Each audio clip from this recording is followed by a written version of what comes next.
Bad situation ছিল। তো যাই হোক আমি তার মধ্যে একজন। বাট তখন আমি কি করলাম, আমি জাস্ট টকটালে এনরোল করলাম। I think you know about the টকটাল।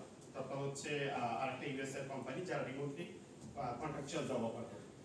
এইখানে কাইন্ড অফ আমি ওখান থেকে যেখানে শেষ করলাম তার ডাবলে আবার পৌঁছায়, মানে এটা আমার কাছে ছিল